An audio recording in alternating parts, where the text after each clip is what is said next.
to First Garden, New Gardener. I'm Holly Baird. And I'm Joey Baird. And we're going to talk about planting your plot, planting your garden plot.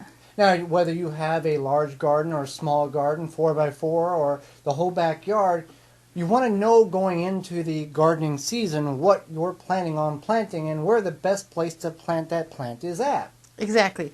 So it's good to plan, and because this way you can go in, you know what you're going to do. It saves you time, and since it's probably not exactly warm outside, you can do this inside, get it going, and then when it's time to plant, and it's nice outside, you got time. Now, one of the things that we did last year was we're going to a raised berm or elevated berm with permanent walkways and distinct grow paths in our garden. And we mapped out, before it got cold, the dimensions of each raised berm area, so we could come and we've actually got about 21 different raised berms that we're going to be planting in, and we've got the dimensions so we can kind of correlate to what vegetables will grow best, whether it's in sunny or partial shade, and we'll talk about one of those words as the term of the week that all of us gardeners need to know. But let's talk about basic understanding of planting your plot. What to do. Let's talk about tomatoes and peppers, and I'll start drawing on the board a small garden so we can kind of decide where we're going to plant certain things. Okay, well, you have to think about where your sun is versus where your shade is. You also need to think about what you're growing. So if you're growing tomatoes, then those are plants that just kind of stay in the same spot. You definitely want to cage those or stake those so that they grow up. If you're growing something like melons or pumpkins or viney squash or cucumbers you can trellis, and small squash you can trellis. But if it's something like a pumpkin or a melon, you're going to need some space. So you have to take that into consideration as well.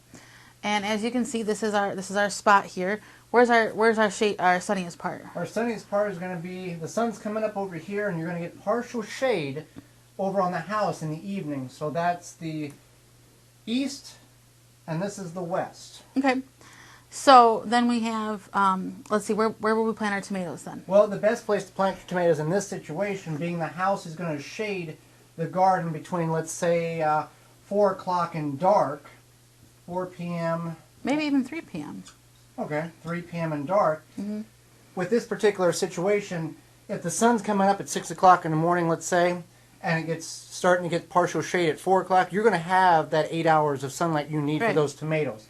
So you could realistically plant the tomatoes anywhere on this, right? Yeah. But you could, if tomatoes are you got to also think about what you want to grow the most of. So if tomatoes are going to be your bulk item, the item that you want to grow the most of, I would keep it to the east. Yeah. So let's just put T for tomatoes. Now, prior to planting tomatoes, tomatoes are a warm weather crop. Mm-hmm. In the area where you're going to plant your tomatoes, you obviously want to get that area prepared. Put in Epsom salt, and we'll put a link in the show notes below about how important Epsom salt is for that. So you want to leave that area prepped, but you can also put in like lettuce and radishes and other cool weather crops during that time. So we're talking mainly about summer crops here, but you want to keep in mind that there are crops you can place before the tomatoes and after the tomatoes are out. And if this is your very first garden, don't necessarily worry about that. Keep it simple. Yeah, keep it simple. So this is maybe if you're a little bit more experienced, or you've done this before, or maybe somebody that you're working with has done this before. But if you do have any questions, you can go to our website. It's the WisconsinVegetableGardener.com, and there is a Ask a Question button. Click on that, send us an email, and we will be more than happy to get that figured out for you. So let's continue on with our garden here. Okay, so we got the tomatoes. Maybe next to that we want to plant some peppers. Peppers. Mm-hmm.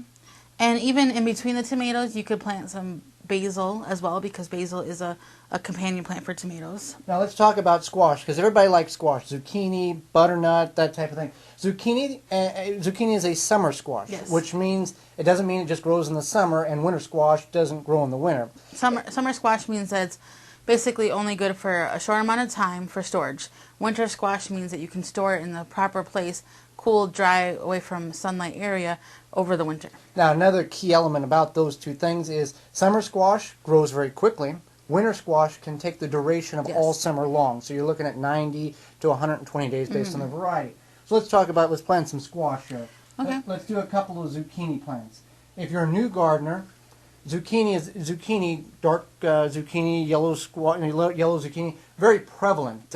One plant will probably be more than enough for your family, because you want to harvest them when they're about 8 inches long. You don't want to wait and see if you can get a baseball size fruit off of that, because the plant stops producing, because it's designed, nature is designed to produce seeds, and once it gets the seeds established, it's going to stop growing. Exactly. So we got a couple of zucchini plants. So let's. I want to grow butternut squash. Okay. Where's a good place to grow butternut squash? Because butternut squash, watermelon, cantaloupe can take between 15, 20, sometimes 35 square feet of space to Okay. grow. Well, then maybe in that corner there, underneath the tomatoes. Underneath the tomatoes? Yeah. You sure about that? Because it's all going to grow in the tomatoes. Oh, that's true. I Okay, was thinking over there. right here would be your squash. Okay. Or your winter squash. I want butternut and spaghetti. Okay. So that'd be a good area. And you figure that's going to take up, a good chunk of land. And, based on the size of your garden, you may have to trellis it. That's another thing you'd want to do. Trellising it. So it's, figure out what you're going to plant and try to do your best to do your research on each particular type of vegetable so you can be best and most successful at it. Hey, let's not forget about green beans. Yeah, okay, so let's grow the green beans maybe underneath the tomatoes and peppers. All right. Or next to the zucchini. Let's go next to the zucchini. Zucchini? Yeah. And then put beans. Okay. Are these pole beans or bush beans? Well, that's a good question because there's two different types of opportunities you can have there. Very limited on space. Pole beans are a great addition to the garden. You can use a fence, you can use a some type of trellis, some type of large tomato cage, and they'll grow for a very long time. But the thing with bush beans and pole beans will take longer to reach maturity. Bush beans will take a little shorter. Bush beans are 50 days to 60 days to reach maturity. Pole beans about 80. Well, say we like a lot of beans, so let's do some pole beans there, and then underneath the other beans, the peppers and tomatoes, we're going to do just some bush beans. How about we put the pole beans over where we know it's going to be shady in the evening? Because pole beans or beans is one of those plants that can handle a little bit of shade and still be okay with it. So you must have plans for something in that corner. What, this plant here? Yeah. Well, we can figure that out. Oh, okay. So maybe we should put some cucumbers there. Yeah, we could do a cucumber trellis. Yeah. Cucumbers. We'll do a cucumber trellis there. Okay. And this is just, example. You can do it in any form or fashion you want. So we've got. So I want some kale. You want some kale? Well, kale is another plant that can handle a little bit of shade. So let's put it by the beans here. What about some of the chard? Can we put some chard there too? Yeah, we can do some chard, Swiss chard. Swiss chard. Yeah. Yeah. Okay. So it looks pretty good. We do have a little spot. What about some potatoes? Can we put some potatoes there? We can do a potato row. Yeah, there you go. Right See, now our garden's pretty complete. Now, like we had said before, before you get the hot weather crops in there, maybe before you plant your winter squash or something, you can put some lettuce there, or perhaps by where the tomatoes are going to go. And, well, the squash is going to take longer to grow, so you could take and actually put some lettuce right in this area here, knowing that you're going to have... Now, what about the Three Sisters? Maybe I want to try some corn and do some beans into the Three Sisters. Could I put it on the outside of that winter squash spot? Right, you mean out here? No. Oh. On the... there you go, right there. You could potentially do that. Now, for those who are unfamiliar with the Three Sister Garden it's a combination of the Native Americans growing corn, squash, and beans, because they all grow together. The squash covers the ground, and the beans grow up the corn stalk, the natural corn stalk, and then the corn grows. So that's another option you have. And for the potatoes, there's a very good reputable company that we deal with, Wood Prairie Farms. Wood Prairie Farms. That link will be in the show notes below. So that's just one example of the many different possibilities that you can have for your garden, whether you have a 20 by 20 spot or a 4 by 4 spot or the whole backyard or the whole neighborhood, whatever you have available.